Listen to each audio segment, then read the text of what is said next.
Sidang kasus korupsi KTP elektronik selalu membuat terhenyakan begitu ketika setiap sidang memunculkan informasi-informasi baru, keterangan-keterangan yang terkuak di pengadilan ini begitu menghenyakan.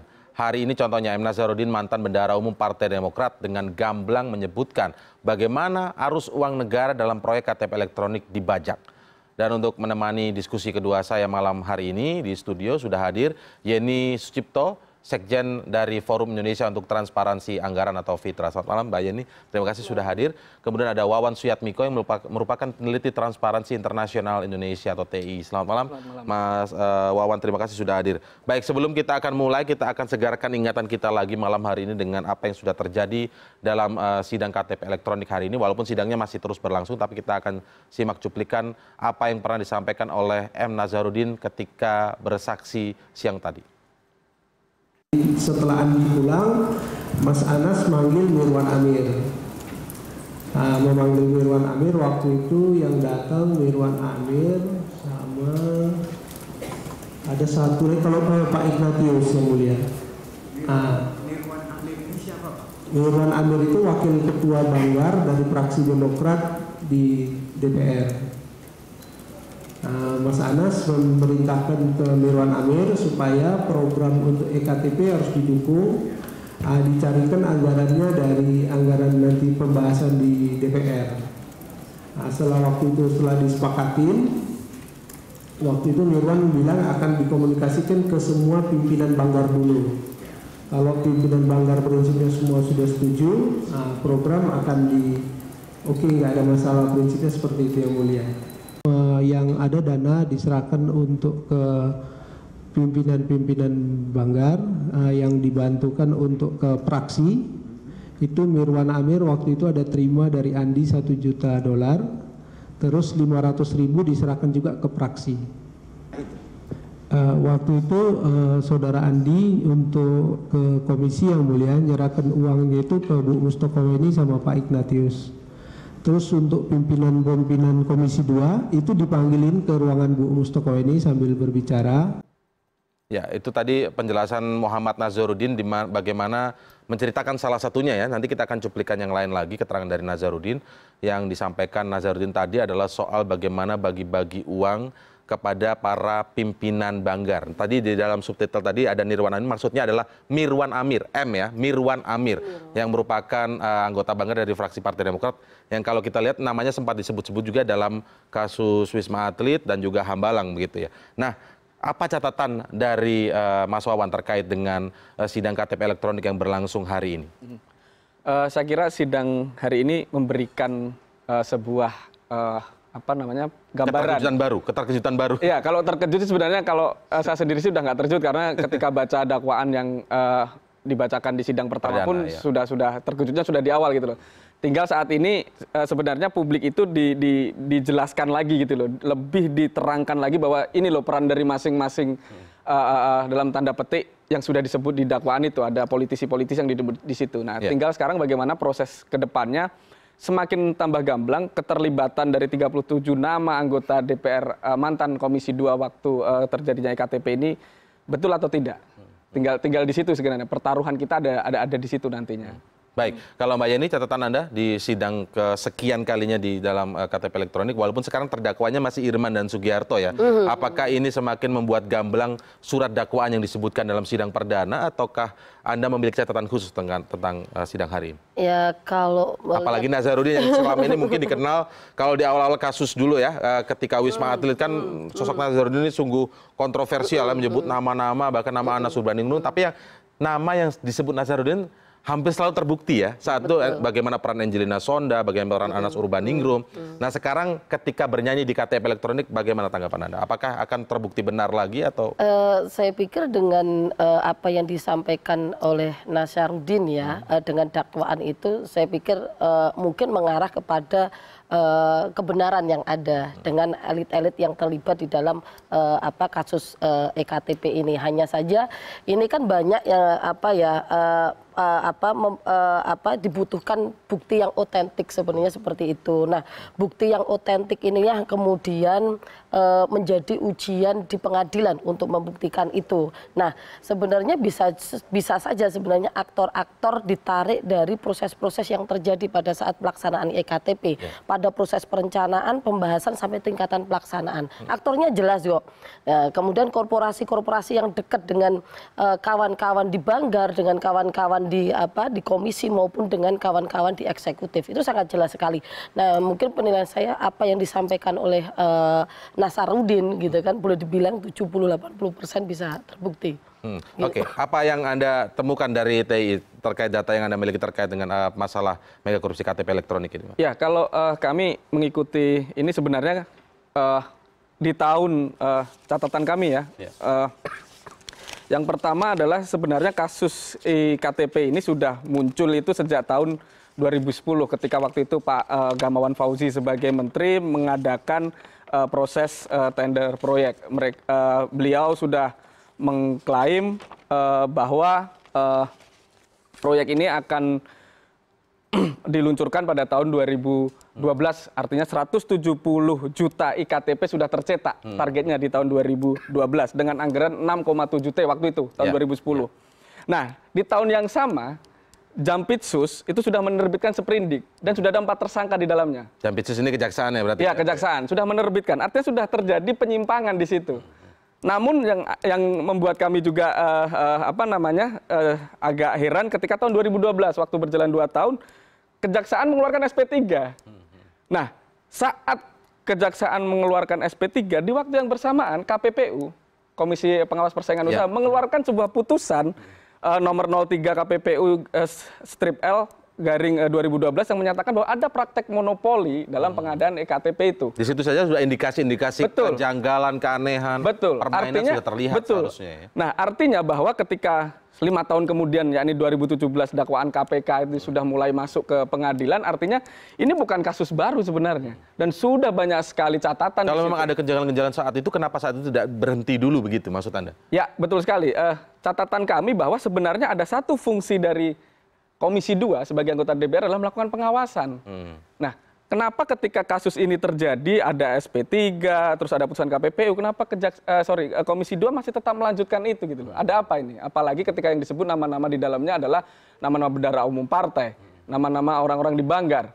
Nah, terlepas dari nama itu benar atau salah nanti kita buktikan di pengadilan, tetapi ada satu proses yang terlewatkan di sini yang membuat publik bertanya-tanya. Yaitu? Kenapa dari Jampitsus sudah ada 4 tersangka, walaupun keluar SP3, KPPU ada putusan, tapi itu masih berjalan. Kenapa tidak dievaluasi dulu begitu? Bahkan Presiden justru bancakannya di situ kali mungkin. Nah, ya kita nanti buktikan di pengadilan. Tapi ternyata benar, yang digugakan hanya 51% untuk proyek KTP ini. Sementara 49%, 2,3 T ternyata sebagai bancaan tadi begitu, dugaannya. 2,3 T sebagai bancakannya begitu ya. Sementara itu nilainya hampir setengah dari nilai proyek yang 49%. 49%, luar biasa. Fitra melalui Mbak Yeni mengatakan bahwa meminta untuk komitmen untuk partai-partai politik untuk ikut mendorong untuk pengungkapan tuntas kasus ini. Apa yang Anda mendasarin? Apakah Anda menduga sebenarnya ini kemudian bahwa karena adanya elit-elit partai bukan sekedar anggota tapi menjadi posisi penting di partai yang disebutkan juga dalam surat dakwaan diduga menerima aliran dana begitu. Ini tidak main-main ya, dalam surat dakwaan sudah disebutkan nama partai politik yang diduga ikut menerima aliran dana, tidak elitnya saja. Apakah ini yang kemudian mendasari Anda untuk mendorong partai politik dan apakah mungkin itu terjadi begitu?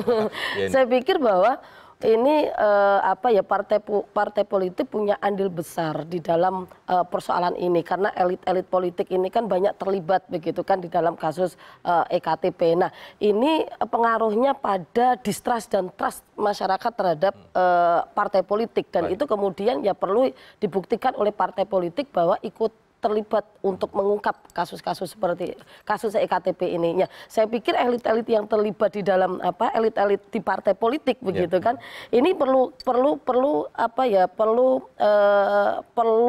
kewenangan dari partai politik itu sendiri. Dan ini menjadi tantangan bagi partai politik untuk menunjukkan kepada masyarakat bahwa punya komitmen dalam pengungkapan ini. Saya pikir itu. Dan ini yang kemudian kami menyampaikan bahwa partai politik intinya bisa bekerja sama dengan KPK, ya kan, untuk melakukan pengungkapan ini dan memberikan kontribusi penuh kepada pengadilan. Pertanyaan saya selanjutnya tadi belum terjawab. Apakah mungkin keinginan Mbak Yeni ini terwujud? Karena kalau dalam surat dakwaan ada nama partainya juga yang disebut menerima aliran dana. Kemudian kalau kita lihat juga nama-nama yang disebut itu bukan main-main ya. Misalnya disebutkan salah satunya ada nama Pak Setia Novanto yang juga ikut bermain dalam hal ini. Tapi ini diduga ya, kalau semuanya dibuktikan di pengadilan.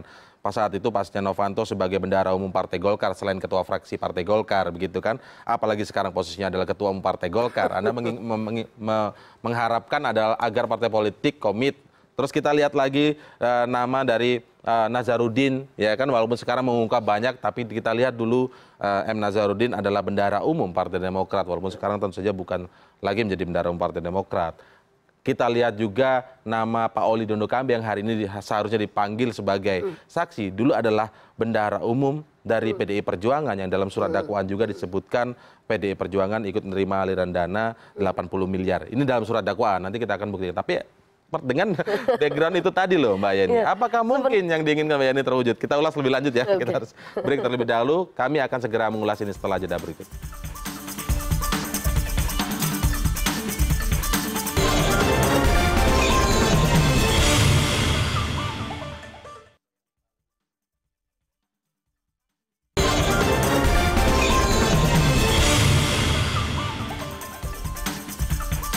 Dengan beberapa catatan yang saya sampaikan tadi sebelum break, bahwa banyak melibatkan elit partai, bahkan bukan elit partai yang sekarang diduga juga menjadi pimpinan partai itu sendiri. Nah, apakah mungkin ketika meminta komitmen partai politik untuk kemudian ikut mendorong kasus ini terbuka tuntas begitu Mbak Yeni? Bagaimana Mbak Yeni menilai secara objektif bagaimana?